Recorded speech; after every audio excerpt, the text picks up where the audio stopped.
Okay mga kababayan, Chris Ulo po at welcome po rito ulit sa ating YouTube channel. Okay mga kababayan, mga ka-analyze, pag-usapan ho natin itong ano ba tawag natin dito maganda? Sundalong kanin? Ano bang anak ng pag-usapan ho natin itong si Dado na kung saan yung kanyang tapang panahon pa ho ng Mount Pinatubo. Ay, alam niyo naman mga kababayan, ito ho si Dado na sinampahan ho ng kaso ni mismo ni CIDG Director General Nicolas Torre about ho rito sa sedition, na kung saan nung nakaraan ho kinasuhan siya inciting to sedition. Ngayon, nung nakaraan ho, nagkaharap po sila sa prosecutor ng Department of Justice, na kung saan nung pagkaharap nila ito ho si Dado, hindi kunyari ako si Dado, no? Ito si General Torre, ito Mesa, ito yung prosecutor sa kanan, ako si General Torre, hindi man lang ho ako makaganyan ho kay General Torre, lagi na lang ho ako nakaganyan sa prosecutor ng DOJ. Hindi man lang ba makasulyap kahit so ibig sabihin mga kababayan, iba ho itong ginagawang vlog live ni Dado sa kanyang YouTube channel, yung mga tapang-tapangan niya, iba ho sa personal. Ngayon, after ho nilang magkaharap sa prosecutor, umuwi ito si Dado, kasama ho yung kanyang tuta na si Metran. Yung isa ho ring bata ho yung edad. Gumawa sila ng vlog or live. Ang bait ni Dado. Pinagtatanggol pa ho si General Torre sa mga DD shit, wag daw personalin, wag daw i-bash, o wag daw idamay yung pamilya. Okay mga kababayan, iba na naman ho si Dado.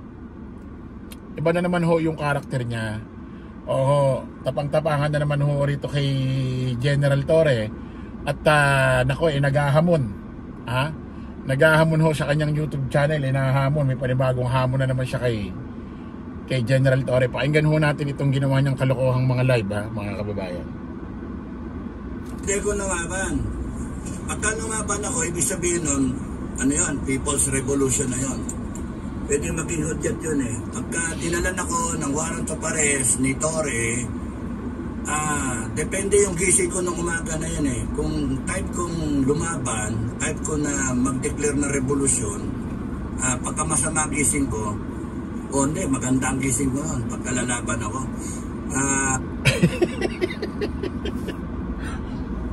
Anak nung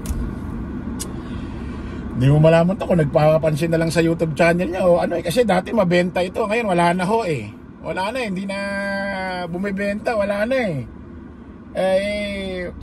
siguro uling pansin ko na dito.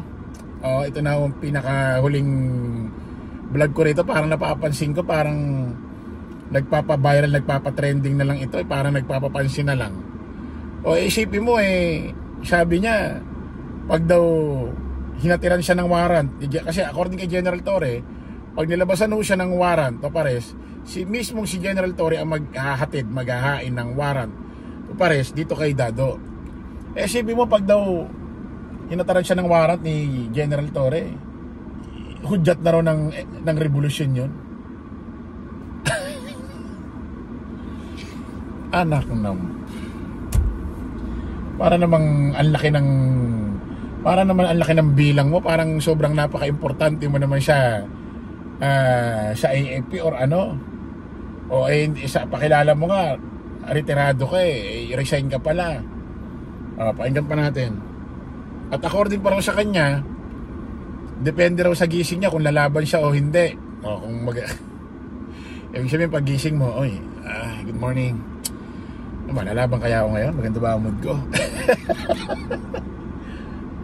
Parang nagpapapansin na lang ho ito, mga kababayan, parang wala na wala nang din mabenta na wala na, nalaos na agad. Lalaban ako, kulang ang 7,000 pulis 6,000 pulis, kulang yun Kasi sa takdang araw, nandyan yung mga tao ko dito sa Baguio. Yung KOJC, iba yun. Putik. General Torre, kulang daw ang 7,000 pulis or 6,000 pulis. Baka gagayahin niyo si Tanggol sa Batang Quiapo. Baka gagayahin niyo si Tanggol sa Batang Quiapo. Baka gagayahin niya. Na kung saan kahit ilan pa yan, kayang-kaya ni Tanggol. Si Tanggol yun, Dado. Si Tanggol. Hindi ikaw. Tanggol, kahit ilan pa dala mo, kayang-kaya. Ikaw. 7,000 pulis, 6,000 pulis kukulangin. Kasi kasama niya raw yung mga tropa niya sa Baguio. Okay. Wala na ito, ano na lang ito? Mga kababayan, maliwanag kung nag-aano na lang ito, nagpapatrending, nagpapaviral na lang ito.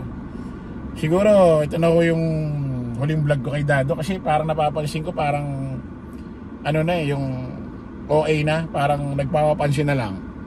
Oo. Ibahin nyo, hindi lalaban yun. Mababait ang mga taga KOJC. Mabait si Pastor Kibuloy. Pastor nga eh. Pero ako, ranger ako. Alam nyo, obligado akong lumaban. Tore, obligado akong lumaban eh. No, yung mga ganun salita, hamon yun eh. Wala naman problema kahit lumaban. Alam mo, wala naman problema kung lalabang ka. Nasa sa'yo naman talaga yun kung lalabang ka o hindi. Ganun lang naman yun. Sana lang pag lumabang ka bukas, alam mo pa balita. Sana pag lumabang ka kinabukasan, alam mo pa balita, alam mo pa mangyayari, alam mo pa hinaharap. Nasa sa'yo yan. Wala naman problema. Wala naman problema, mali mo iba dyan, mas gusto nilang lumabang ka. Diba? Kumbaga mas exciting, diba? Ngayon, ang gagawin lang naman namin yan, Dado, halimbawa sinerbang ka ng warrant, lumabang kayo, nanonood lang naman kami, kumakain lang naman kami. Kumakain lang naman kami ng popcorn sa bahay. Kamusta na ba balita? Mukhang lumalaban si Dado. Kamusta na ba? May nangyari na ba? Ganun lang naman gagawin namin eh. Wala naman. Wala naman ibang apektado dyan kundi ikaw eh. Bahala ka sa buhay mo. Ano lang eh, obligado akong lumaban. Pagka ganyan ang banat ninyo, matatapos kayo. Sa totoo lang, gusto ko nga eh, ilabas nyo yung warrant of arrest at arestuhin nyo ako kasi yan na simula ng revolusyon. Paano lalabas yung warrant? Umatin ka. Sumagot ka, kumounter ka doon sa sinampang demanda. Dapat kung gusto mo talaga lumabas yung warrant agad-agad, mabilis, hayaan mo, wag mo proseso, hayaan mo wag ka sumagot, wag mo i-counter. Wag ka rin kumuha ng abogado. Lalabas agad ang warrant yan, kumounter ka eh, nakipag-usap ka eh. Syempre di agad-agad lalabas siya kasi magkakaroon ng proseso. Inaano mo na naman yung mga follower mo, inuuto mo na naman. Inuuto mo na naman eh.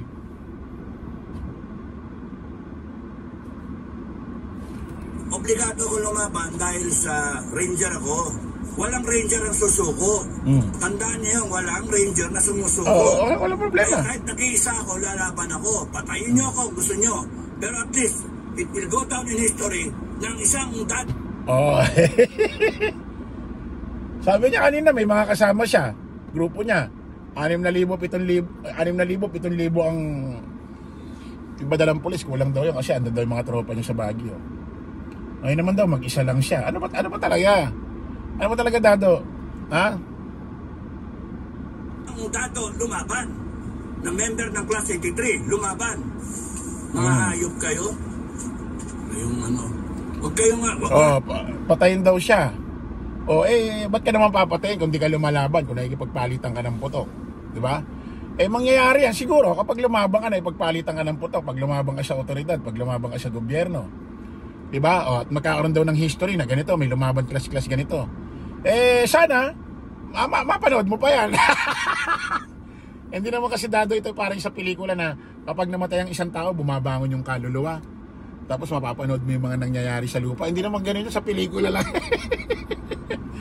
Sa pelikula lang yun. Yung pag namatay, yung kaluluwa babangon. Tapos manonoorin mo yung mga nangyayari. Sa pelikula lang yun. Pag namatay ka na, hindi mo na alam ang balita. Wala ka ng malay. Pag tulog nga tayo, di natin alam nangyayari. Tulog lang yun, Paano pa yung patay? Paano pa yung patay? Huwag na kayo makialam. May pinapag... ang ano dyan, ang sa akin, depende sa gising ko. Pagka ang gising ko talagang palaban ako. Ngayon, kunyari nga bike profession kasi, walang ranger na umaantras. Walang lumalabas na walang sumusurrender na ranger. Wala namang problema. Walang sumusurrender. Walang sumusuko, walang sumusurrender na ranger. Doon mismo, sa kalaban nila na alam nilang mali at sila ang tama. Yung nakikipag-gera o barilan sila doon sa mga rebelde o sa mga NPA, doon sa mga lumalaban sa gobyerno, doon sila hindi sumusuko. Iba naman yung katayuan mo iba naman iba naman yung pinaglalaban mo iba naman yung sinasabi mo, iba istorya mo inuuto mo na naman yung mga manonood mo Okay, so yun lang yun. Pwede kong unahan, depende sa advice ng lawyer ko. Punta na ako sa krami. Kasi kung kayo yung magsaserve ng warrant of arrest, ako mismo pupunta sa krami. Para kung gusto nyo kasi magkagulo, let's be irresponsible. Kung gusto nyo mawala yung gulo, let's be responsible. Kaya yung mga binibitawan na statement, counter statement. Dado, magkakagulo ang Pilipinas dahil sa'yo? Magkakagulo ang Pilipinas dahil sa aarestuhin ka? Bakit? Ganun ka ba popularidad? Ganun ba? Ala na to. Nag-iimahinasyon na lang ito. Nag-i-imagine na lang ito. Na kunyari, sobrang halaga siya. Wala na ito mga kababayan. Ano na ito? Kumbaga sa may masabi na lang ito. Kahit wala nang kakwenta-kwenta, okay na. Okay, maraming salamat po mga kababayan. Kita-kita ulit tayo sa panibagong live, panibagong vlog. Paalam po pa siya mantala ang inyong lingkod, Don Crisulo. Lagi natin tatandaan, don't follow the majority, follow the right way. Maraming salamat. Kita-kits po tayo ulit. Bye-bye.